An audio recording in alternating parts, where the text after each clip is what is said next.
Selamat pagi teman-teman, perkenalkan nama saya Joni Iskandar dengan NIM 211041734 dari jurusan Manajemen Fakultas Ekonomi dari kelas M1. Di video sebelumnya saya sudah membacakan What is Management dalam bahasa Inggris. Sekarang saya akan membacakan dalam bahasa Indonesia. Apa itu manajemen? Manajemen sangat penting untuk kehidupan yang terorganisir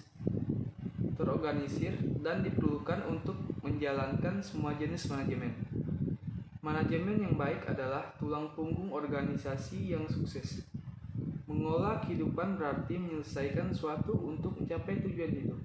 Dan mengelola organisasi berarti menyelesaikan suatu dengan melalui orang lain untuk mencapai tujuannya. Apakah manajemen adalah seni atau ilmu? Akan terus menjadi bahan perdebatan.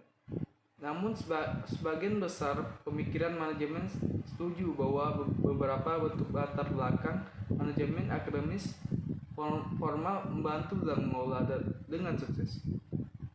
Praktis semua CIO adalah lulusan universitas. Oleh karena itu, alasan untuk memasukkan program gelar bisnis di semua institusi akademik, manajemen adalah seperangkat prinsip yang berkaitan dengan fungsi perencanaan, organisasi,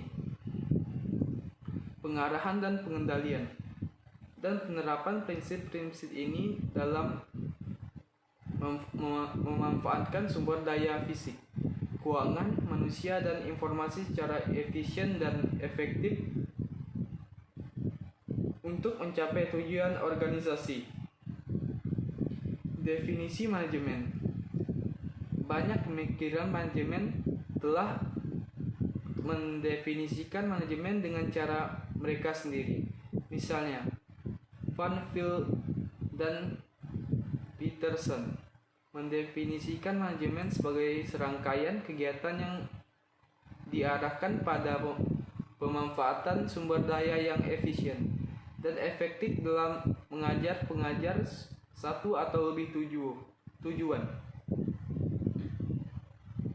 Megison, Mosley, dan Pietri mendefinisikan manajemen sebagai bekerja dengan sumber daya manusia, keuangan, dan fisik untuk mencapai tujuan organisasi dengan melakukan fungsi perencanaan, pengorganisasian, memimpin, dan mengendalikan. Definisi manajemen menurut Kreitner. Manajemen adalah proses pemecahan masalah untuk mencapai tujuan organisasi secara efektif melalui penggunaan sumber daya yang langka, secara efisien, dan lingkungan yang merubah. Menurut F.W. Taylor, manajemen adalah seni pengetahuan apa yang harus dilakukan, kapan harus dilakukan, dan melihat bahwa itu dilakukan dengan cara terbaik dan termurah. Menurut Harold Kohns, manajemen adalah seni untuk menyelesaikan suatu melalui dan dengan orang-orang dalam kelompok yang terorganisir secara formal. Ini adalah seni menciptakan lingkungan di mana orang dapat melakukan dan individu dan dapat bekerja sama menuju pencapaian tujuan kelompok. Seorang pemimpin memiliki kualitas dan sifat yang melekat tertentu yang membantunya dalam memainkan peran, mengarahkan dan menggunakan pengaruh pemerintah yang lain. Kepemimpinan adalah bagian integral dan manajemen dan memainkan peran penting dalam operasi manajerial. Sedangkan manajemen merupakan komponen integral dari proses teknik dan sosial. Praktis manajemen sama tuanya dengan peradaban manusia. Namun studi tentang manajemen dengan cara sistematik dan ilmiah sebagai kumpulan pengetahuan yang berbeda baru muncul belakangan ini. Manajemen dalam beberapa bentuk atau lainnya merupakan bagian integral dari kehidupan dan sangat penting dimanapun upaya manusia harus dilakukan untuk mencapai tujuan yang diinginkan. Bahan dasar manajemen selalu berperan, apakah kita mulai hidup kita atau bisnis kita. Sebagai contoh, mari kita lihat peran manajerial seorang ibu rumah tangga. Sederhana dan bagaimana dia menggunakan bahan-bahan manajerial dalam mengelola rumah. Pertama, dia menilai rumah tangganya dan kebutuhannya. Dia memperkirakan kebutuhan rumah tangga untuk jangka waktu seminggu atau sebulan atau lebih. Dia mengambil stok sumber dayanya dan kendala apapun pada sumber daya ini. Dia merencanakan dan mengatur sumber dayanya untuk mendapatkan manfaat maksimal dari sumber daya ini. Dia memantau dan mengontrol anggaran dan pengeluaran rumah tangga dan kegiatan lainnya. Dalam rumah tangga besar, dia membagi pekerjaan di antara anggota lain dan mengordinasikan kegiatan mereka. Dia mendorong dan memotivasi mereka untuk melakukan yang terbaik dalam menyelesaikan kegiatan mereka. Dia selalu mencari perbaikan, menyebutkan tujuan, sumber daya, dan sarana untuk mencapai tujuan ini. Unsur-unsur tersebut pada umumnya merupakan fungsi dasar dari manajemen. Manajemen dapat didefinisikan secara detail dalam kategori berikut. Manajemen sebagai proses, manajemen sebagai kegiatan, manajemen sebagai disiplin, manajemen sebagai grup, manajemen sebagai ilmu, manajemen sebagai seni, manajemen sebagai profesi. Konsep manajemen satu umat manusia itu sendiri, konsep keluarga itu sendiri, mengharuskan kehidupan diatur dan sumber daya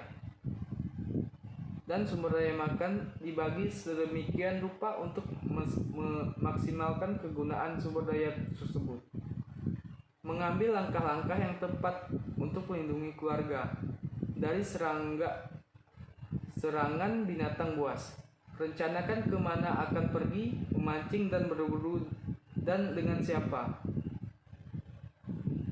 Mengorganisir kelompok-kelompok ini menjadi pemimpin dan kelompok berburu dan mancing di mana pemimpin memberi arah dan seterusnya.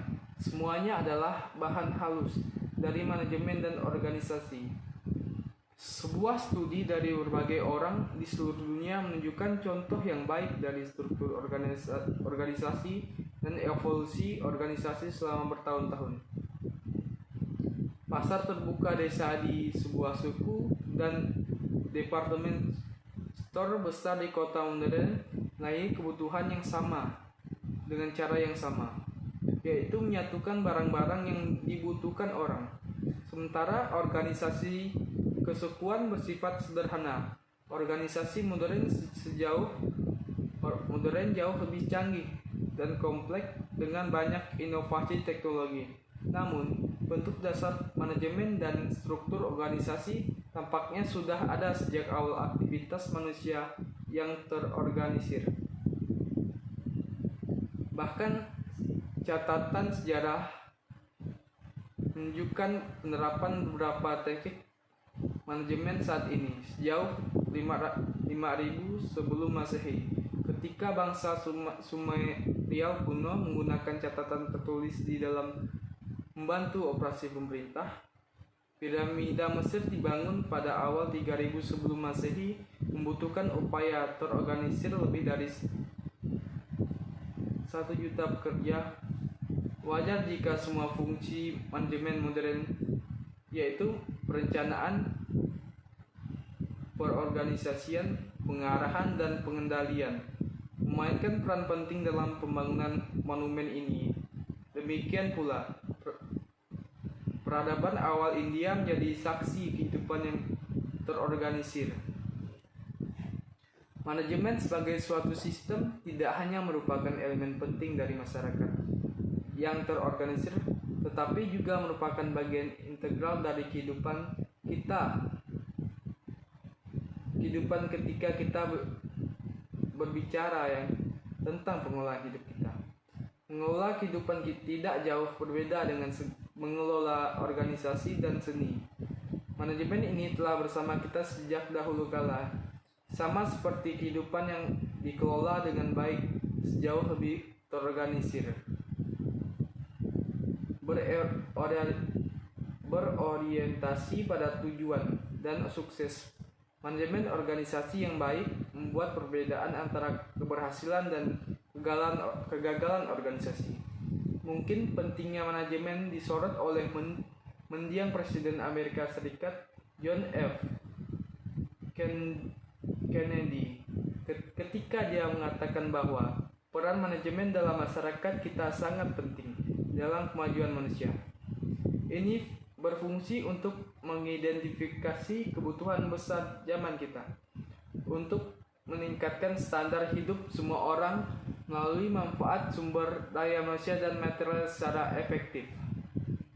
Demikian pula Peter F. Drucker.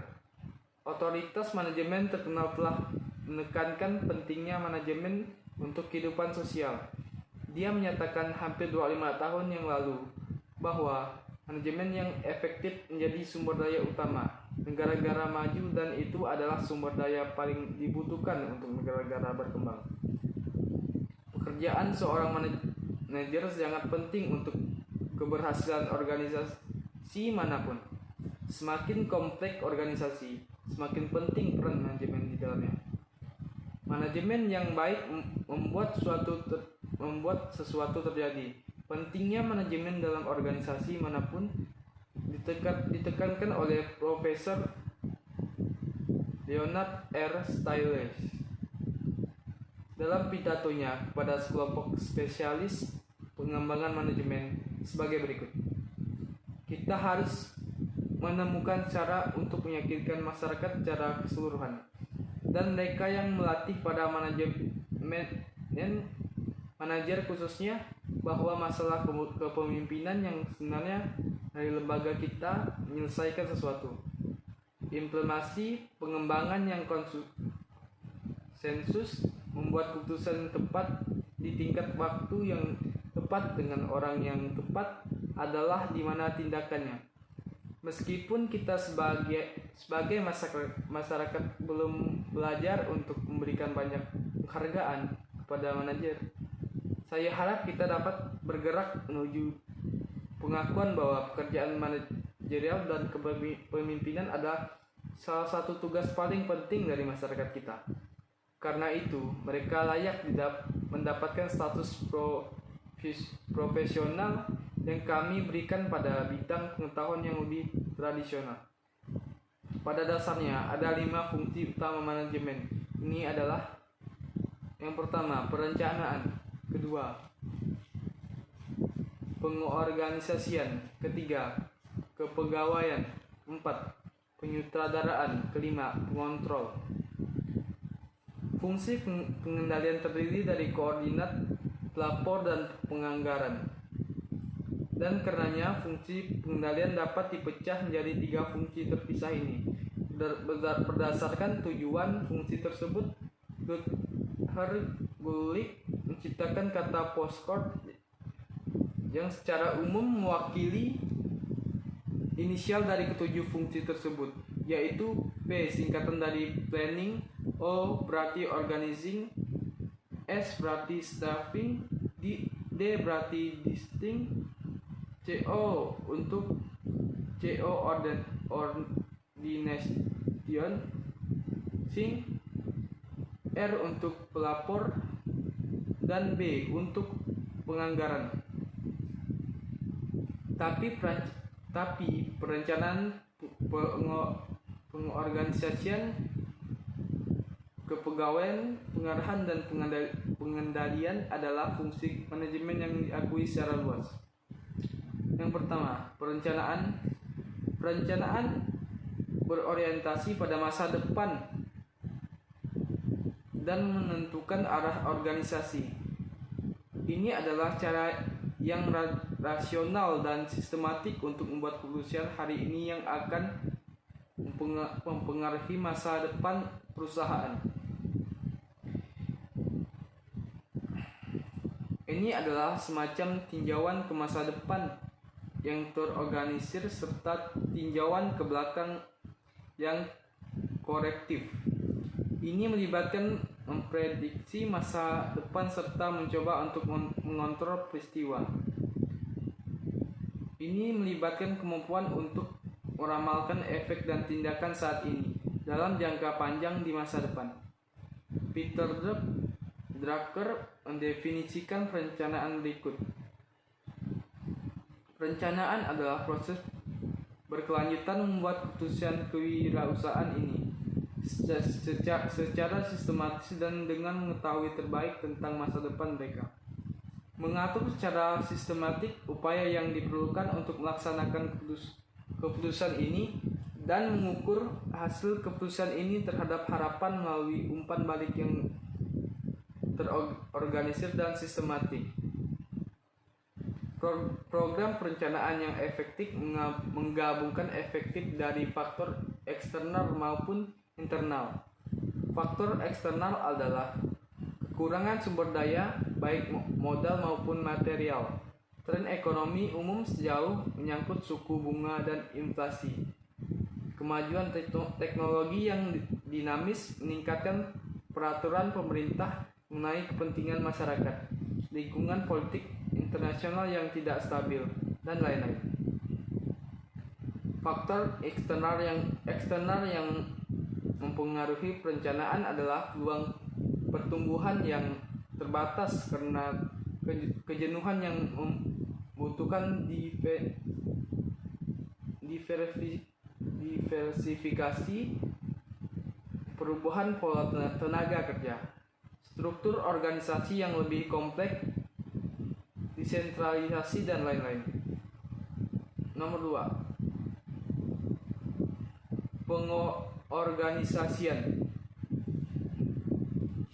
Pengorganisasian memerlukan struktur wewenang formal dan arah serta aliran wewenang yang melaluinya berbagai kerja ditetapkan, diatur dan dikoordinasikan sedemikian rupa sehingga setiap bagian berhubungan dengan bagian lain secara terpadu dan koheren untuk mencapai tujuan yang ditentukan.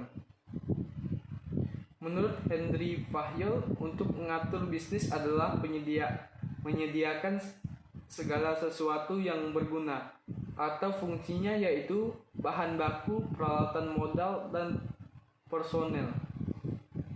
Dengan demikian, fungsi pengorganisasian melibatkan penentuan kegiatan yang perlu dilakukan untuk mencapai tujuan perusahaan, menugaskan kegiatan ini kepada personel yang tepat, dan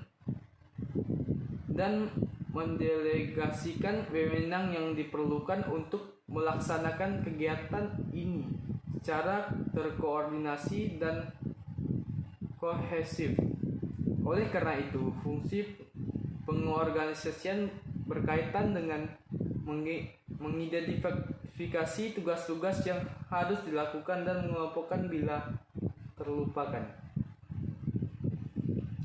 Menugaskan tugas-tugas ini kepada personel stabil, mendefinisikan wewenang dan tanggung jawab mereka. Mendelegasikan wewenang ini kepada karyawan ini membangun hubungan antara wewenang dan tanggung jawab, mengkoordinasikan kegiatan ini. 3. Kepegawaian.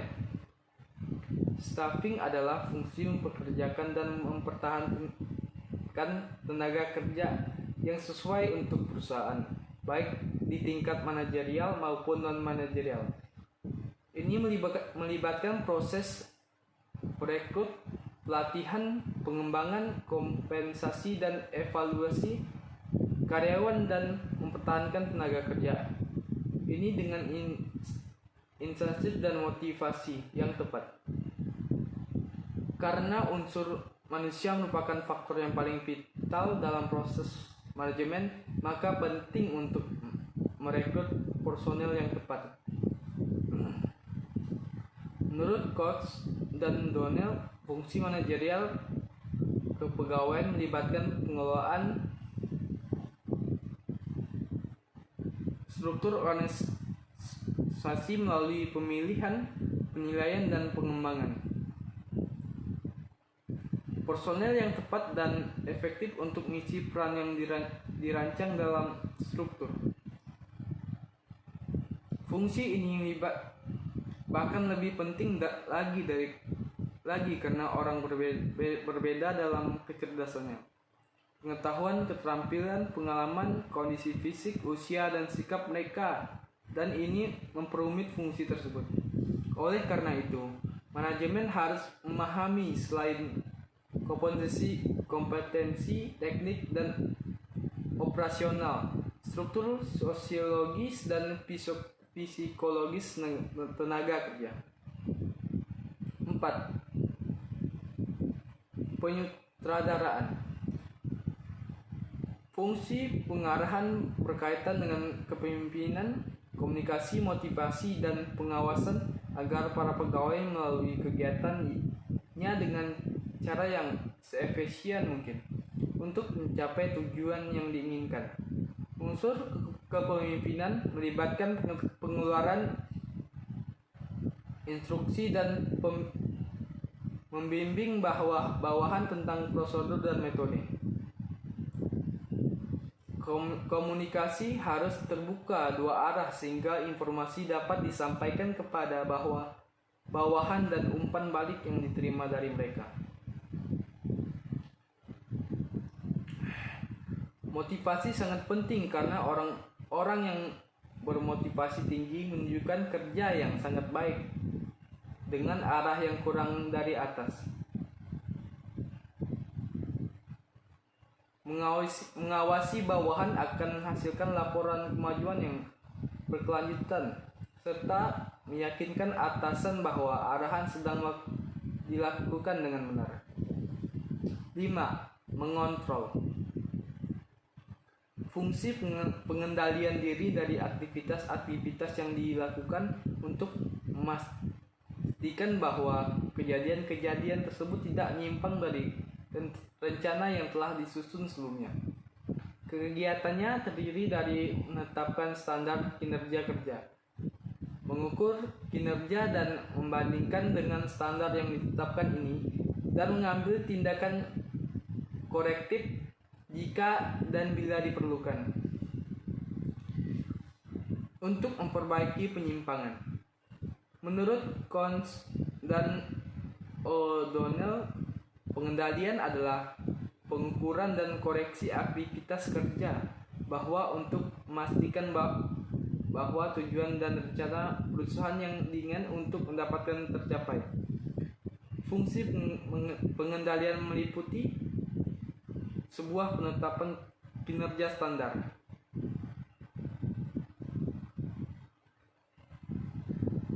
B. Pengukuran kinerja yang sebenarnya, C. Pengukuran kinerja sebenarnya dengan standar yang telah ditentukan dan mengetahui penyimpangannya, D.